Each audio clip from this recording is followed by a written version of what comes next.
یکی از کارهایی که ما میتونیم با درایو سینامیکس V20 زیمنس انجام بدیم کنترل این درایو از طریق یک کنترل کننده خارجی مثل PLC یا HMI با پروتکل مودباس هستش. ما برای اینکه یک دموی داشته باشیم از نحوه عملکرد درایو سینامیکس V20 که از طریق HMI کنترل میشه، اومدیم یک درایو دلتا استفاده کردیم، یه برنامه نوشتیم با دو قسمت، یک بخش کنترل کامند و یک بخش دیتا مانیتورینگ که اینجا فرمانهای رفرنس سرعت و فرامین کنترلی رو از این قسمت وارد میکنیم و وضعیت درایو که ردیه، تو حالت ران، الارم داره و مقدارهای فرکانس، جریان، ولتاژ و سرعت رو هم به عنوان نمونه اینجا آوردیم و مانیتور میکنیم. نحوه اتصالات آن هم به این شکل هستش که من درایو HMI هم رو توی حالت مودباس تنظیم کردم که ارتباط برقرار بکنه و کانکشن مایکرو که توی درایو سینامیکس استفاده کردم کانکشن مایکرو 11 هست که به ما عملکرد مودباس رو میده. یک بار عملکرد خود درایو رو با این وضعیت ببینیم، بعد میریم سراغ نرم افزارها و نحوه تنظیمات رو هم برای درایو هم برای HMI تو نرم افزار دی اسکرین بررسی میکنیم. خب من یک بار ریست رو میزنم، درایو ردی هست، فرکانس رو روی 10 هرتز تنظیم کردم، میارمش پایین‌تر، مثلا روی 5 هرتز 5 هرتز اگر مشخص هست داده 5 هرتز و فرمان فوروارد رو میزنم. درایو من با فرکانس 5 هرتز کار میکنه، مقدار جریانی که داره کشیده میشه 82 صدم، ولتاژ با 59 و اسپید 149 دور دقیقه.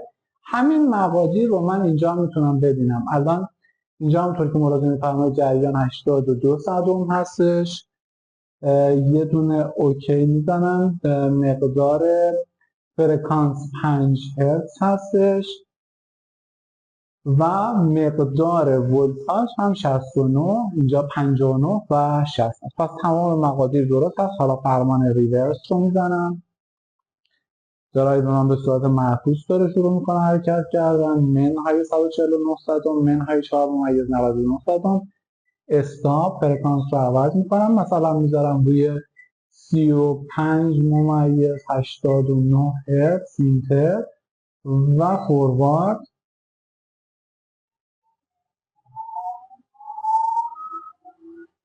خب 35.89 دقیقا مقدار فرکانس این اکچوال فرکانس واقعی هست. اینجا هم مقدار ولتاژ رو میدونم. اینجا میتونم برم میزان جریان مصرفی 52 صدم آمپر و میزان فرکانس هم 35.89 که نشون میده همه چیز، همه مقادیری که من اینجا دارم با مقادیری که توی HMI داره نشون میده کاملا هماهنگ است. بریم سراغ اینکه چجوری این کارها رو باید انجام بدیم و تنظیمات رو تو نرم افزار بدیم.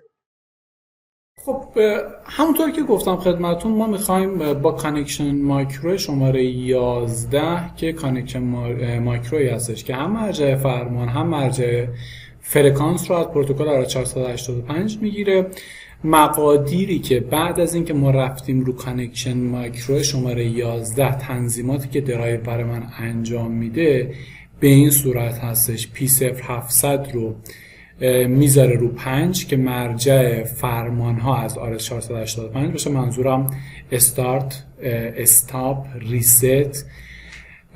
P1000 رو مرجع در واقع ست پوینت سرعت هست، روی 5 قرار میده. P2023 رو خودش روی 2 قرار میده که مودباس RTU هستش. باد ریت رو 9600 بیت پر سکند ست میکنه، یعنی با تنظیم پارامتر P2010 رو 6 این اتفاق میفته. آدرس مودباس رو هم روی 1 میذاره. توی قسمت پارامتر P2022 مودباس ریپلای تایم 1000 هست و ما هم تغییرش نمیدیم. P2014 پیام های تلگرام هستش، زمانی که برای ریسیو کردن دیتا از سطح هست. 2034 تعداد مقدار پریتی هستش که ایون باشه، آد باشه یا نان باشه، که به صورت پیش‌فرض روی 2 ایون هست که باید ما این رو تغییر خواهیم داد، رو نان میاریم. و مقدار 2035 استاب بیت هستش که روی یه دونه استاب بیت تنظیم شده. اما اون چیزی که امکانی که با کانکشن مایکرو 11 به من میده اینه که من میتونم تعداد زیادی درایو V20 رو در حالت اصلاح به PLC وصل کنم و این درایو های مختلف رو با استفاده از یک کنترل کننده هم مرجع فرکانسش رو هم فرامین کنترلیش رو از طریق شبکه مودباس کنترل بکنم. کاری که ما به عنوان نمونه انجام خواهیم داد به این شکل است. من یک نمایشگر دلتا دارم DAP 107 EV و تنظیماتش رو میخوام به گونه انجام بدم که با این درایو ارتباط برقرار کنه. پس میام این تنظیمات رو برای مودباس در نظر میگیرم که هم توی HMI و هم توی درایو باید دقیقاً به این شکل انجام بشه. آدرس رو 1 میذاریم، باد ریت 9600 bps، پریتی نان، استاب بیت هم 1.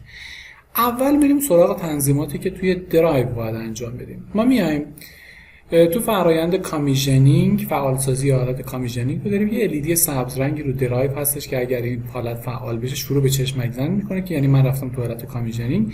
P2010 رو روی عدد 30 میذارم، P0970 رو روی 21 قرار میدم و میرم سراغ بقیه تنظیم بقیه پارامترهای موتور رو طبق اون چیزی که تو پلاک موتور نوشته شده. P0100 مثلا موتوری که من دارم رو پلاکش این مقادیر نوشته شده، من هم مقادیر رو وارد کردم.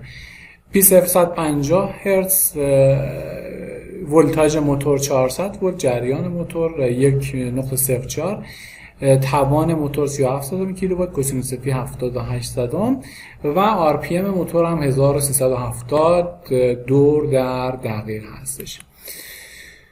میریم کانکشن مایکرو شماره 11 رو تنظیم میکنیم طبق اون چیزی که توی آموزش های قبلی هم گفتیم و اینجا به صورت زیرنویس هم خدمتتون آدرسش گفته میشه. میتونید برید نحوه تنظیم کانکشن مایکرو رو ملاحظه بفهمید.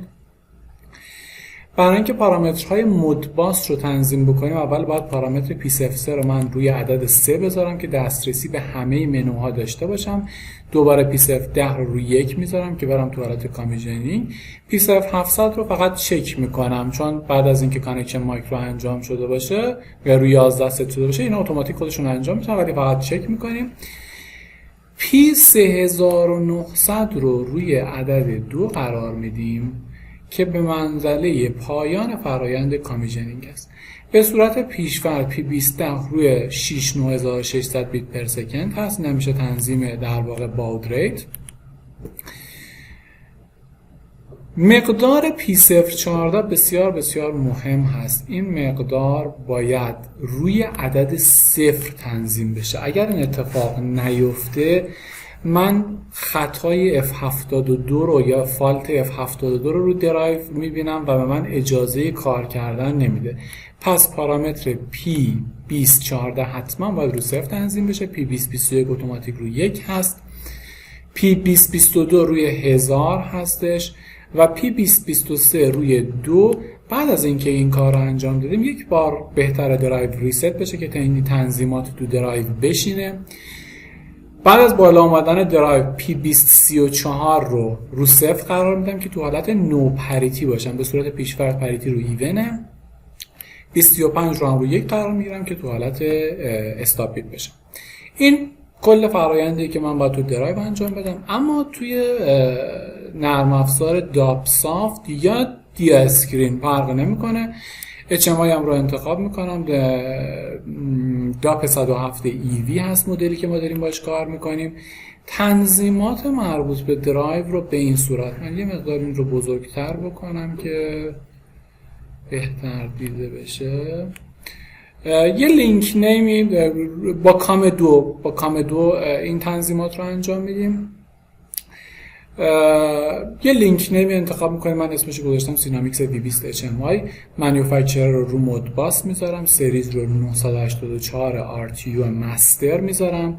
این تنظیمات رو اینجا انجام میدیم. اینترفیس RS485، دیتا 8 تا، استاب بیت یه دونه، باد ریت 9600 و پریتی رو هم روی نان میذاریم، آدرس PLC رو 1 و این تنظیمات هم کامان دیلی روی 5، تایم آوت رو 1000 و ریترای کانت روی 2 بار. اینا تنظیماتی هستش که اینجا باید انجام بشه. اما صفحه‌ای که دیزاین شده برای HMI ما دو قسمت در نظر گرفتیم. یکی بخش کنترل کامند ها هستش، یکی بخش دیتا مانیتورینگ. همونطور که ملاحظه می‌فرمایید توی بخش کنترل کامند ها ما یه دونه نیومریک اینتری گذاشتیم که کاربر من بتونه عدد فرکانسش رو بین 0 تا 50 هرتز با 2 رقم اعشار انتخاب بکنه. فرمان استاپ، فرمان فوروارد، فرمان ریورس و فرمان ریست. تو قسمت مانیتورینگ سیگنال ردی رو من میتونم ببینم، رانینگ رو میتونم ببینم، الارم رو میتونم ببینم، مقادیر فرکانس، جریان، ولتاژ و اسپید رو هم میتونم مانیتور کنم و ببینم. من برای اینکه مشخص باشه وضعیت، آدرس هر کدوم از اینا رو هم آوردم. مثلا آدرس مودباس مربوط به ست پوینت سرعت آدرس 40101 هست تو مودباس. این عدد از کجا اومده؟ اینجا اگر ملاحظه بفرمایید HSW 401 این آدرس رفرنس سرعت هست و 40 فرامین کنترلی هست که اینجا باز 40 STW این 40 فرمانهای کنترلی رو برای من صادر میکنه که حالا نحوه تنظیم کردن این آدرس رو هم با هم دیگه دقیق بررسی میکنیم. خب اگر با توجه به مقداری که پس توی 401 من مقدار فرکانس رو میریزم، حالا با یه تنظیمات مشخصی که راجع بهش صحبت خواهیم کرد. توی 400 یعنی فرمان استاپ، فوروارد، ریورس، ریست همشون با آدرس 400 و با توجه به مقادیر مختلفی که ما به این آدرس حافظه میدیم هر کدوم از این فرمان ها اجرا خواهند شد. آدرس های ردی، رانینگ، الارم آدرس 410.0، 410.1، 410.3 و آدرس های مربوط به فرکانس 424 425 433 425 اینا از کجا اومدن؟ مثلا یه نمونهشو ببینیم. فرکانس رو 424 ببینیم اینجا 424 نوشته فریکونسی آوتپوت فقط قابل ریت کردن بر حسب هرتز، اسکیلش 100%. به همین ترتیب بقیه پارامترها مثلا 425 یا هر پارامتر دیگه ای که مد نظرتون باشه شما میتونید تو این صفحه اضافه کنید و اون پارامتر رو مانیتور کنید. خب اما نحوه انجام تنظیمات برای فرمانهای استارت، استاپ و ریست ببینیم به چه شکلی است. اگر دقت بفرمایید اینجا نوشته STW همون آدرس 400 که راجبش صحبت می‌کردیم. از بیت شماره 0 تا بیت شماره 15 هر کدوم از این بیت ها عملکرد خاص خودشو دارن. مثلا بیت 0 نوشته pulse can be enabled، بیت 1 نوشته enable is possible. هر کدوم از این بیت ها یک کاری رو انجام میدن. من اینجا برای اینکه مشخص بشه عملکرد به چه شکلیه یک جدولی آوردم از بیت شماره 0 تا بیت شماره 15. بیت شماره 0 عملکرد آن رو داره، بیت شماره 0 1 2 3 اینیبل رو داره، بیت شماره 0 1 2 3 4 5 6 7 اکنالج، بیت شماره 10 این که من میخوام با PLC کنترل بکنم یا نه، بیت شماره 11 مثلا میشه دایرکشن. حالا فرض کنیم من میخوام فوروارد کامند رو بسازم، دستور ران رو به جلو، یعنی کجا؟ این کلید رو میخوام بسازم. ببینیم چه اتفاقی میفته. من اگر بخوام این کار رو انجام بدم باید آن رو 1 بکنم، این دوتا مهم نیست، اینا رو 1 میکنم، اینیبل رو باید 1 بکنم، باز این ستا مهم نیست، اکنالج رو 0 میکنم، PLC رو 1 میکنم، حتما باید دایرکشن رو 0 کنم. اگر این ترکیب بیتی رو شما اینجا بچینید به عدد 1151 دسیمال خواهید رسید. پس من اگر در رجیستر با آدرس 40 100 این آدرس مقدار 1151 ثابت رو بریزم، درایو من ران فوروارد یا حرکت رو به جلو. به همین ترتیب اگر من مثل بالا عمل کنم فقط این بیت آخر رو 1 بکنم به عدد 3199 دسیمال خواهم رسید که باعث میشه اگر من این دکمه رو فشار بدم مقدار 3199 داخل آدرس 40 میشینه و درایو من ریست میشه، ریورس میشه. به همین ترتیب برای فرمان استاپ همونطور که ملاحظه می‌فرمایید این بیت 0 شده. اگر این ترکیب رو ما دسیمالش حساب کنیم عدد 1150 خواهد شد و درایو من استاپ خواهد شد.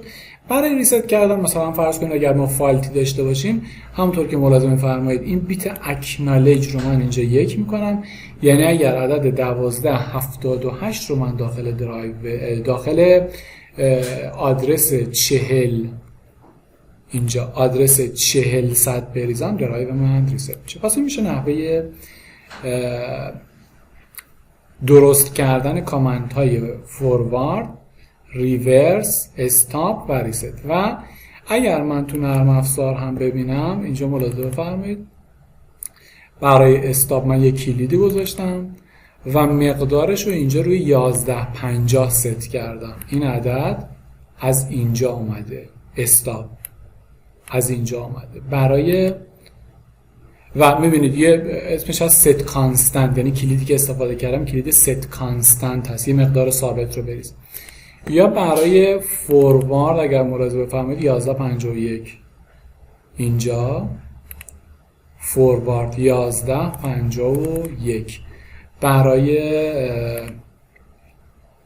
به همین ترتیب ریورس 3199 و همین اتفاق برای ریست هم افتاد. اما قسمتی که خیلی خیلی مهم هست تنظیم فریکوئنسی ستینگ یا ست پوینت فرکانس هست که ما باید به کاربرمون این امکان رو بدیم که اون عددی که اینجا وارد میکنه دقیقاً همون عدد روی درایو بشینه. چون از پروتکل مودباس استفاده میکنیم یک سری تنظیمات رو باید بهش دقت بکنیم. ببینید HSW همون آدرس 4001 هست، همین آدرسی که من اینجا خدمتتون گفتم 4001. این آدرسی هستش که به PLC رفرنس سرعت میده. اما نکته‌ای که وجود داره اینه که این عدد طبق دیتا شیت سینامیکس V20 یه عددی بین 0 تا 4000 هگزادسیمال میتونه بگیره که معادل میشود با 0 تا 50 هرتز. یعنی اگر من عدد 4000 هگز رو وارد بکنم فرکانس من 50 هرتز خواهد شد و اگر عدد 2000 رو وارد بکنم مثلا 25 هرتز خواهد بود. ولی این مدل عدد وارد کردن برای کاربر من کار سختیه. من میام روشی رو انجام میدم که کاربر من همون عدد واقعی که میخواد وارد بکنه همون عددی باشه که فرکانس واقعی باشه. خب ما میام چیکار میکنیم؟ میگیم 0 تا 4000 هگز رو تبدیل میکنیم به دسیمال، میشه 0 تا 16384. یعنی من اگر 4000 هگز رو اینجا با ماشین حساب بیام تو قسمت پروگرامر توی هگزا 4000 میشه 16384 دسیمال. پس 0 تا 16384 دسیمال معادل 0 تا 50 هرتز میشه. حالا من میام یک رابطه رو می‌نویسم، میگم 16384 معادل 50 هرتز. اگر من هرتز بخوام 2 هرتز، 3 هرتز، 4 هرتز، هر عددی چه عددی باید اینجا وارد بشه که این x طبق این فرمول میشه اون عدده ضرب در 16384 تقسیم بر 50.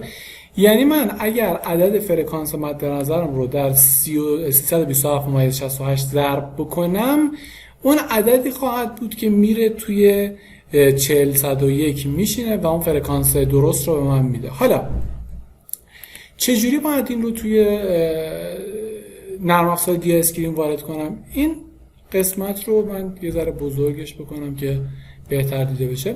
رایت آدرسمون رو یعنی یه دونه نیومریک انتری برمی‌داریم، رایت آدرسمون رو میذاریم روی 4001 دیتا تایپ ورد، دیتا فرمت آنساین دسیمال، مقدار مینیمومی که کاربر ما میتونه وارد کنه 0، مقدار ماکسیموم 50 هرتز، دو رقم صحیح، دو رقم اشار. حالا من یه گینی رو اینجا ست کردم ممیز C517 و یه دونم راوند آف رو فعال کردم. میخوایم ببینیم این عدد C517 که من اینجا گذاشتم از کجا اومده. ببینیم. بریم اسلاید بعدی. اگر روی این علامت کلیک بکنید، روی علامت گین کلیک بکنید، یک راهنمایی رو اینجا میاره که خیلی این راهنمایی میتونه کمک بکنه. ببینید اینجا به من میگه اون رایت ولیو، اون مقداری که من داخل رجیستر 4001 می نویسم رو اینجوری حساب میکنم. هر چی شما وارد کردی رو ضرب در 10 به توان فرکشنال میکنم. ما فرکشنالمون 2 دیجیته. منهای آفست هم که 0. تقسیم بر گین میکنم، یعنی من باید عدد 1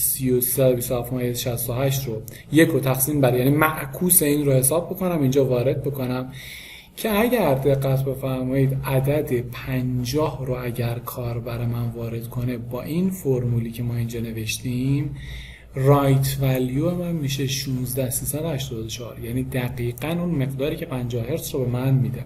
از طرفی رید ولیو من چجوری میشه؟ یعنی اون چیزی که من تو دیسپلی میبینم میشه 16384 ضرب در گین، این دفعه ضرب در گین، آفست هم 0 تقسیم بر 10 به توان فرکشنال، دو رقم اشاره که دقیقاً من 50 هرتز رو میبینم. اگر این راوند آف رو نزنیم اینجا ممکنه شما عدد 49 ممیز مثلا 99 رو بزنید که این ترکیب است. پس این عدد 2.0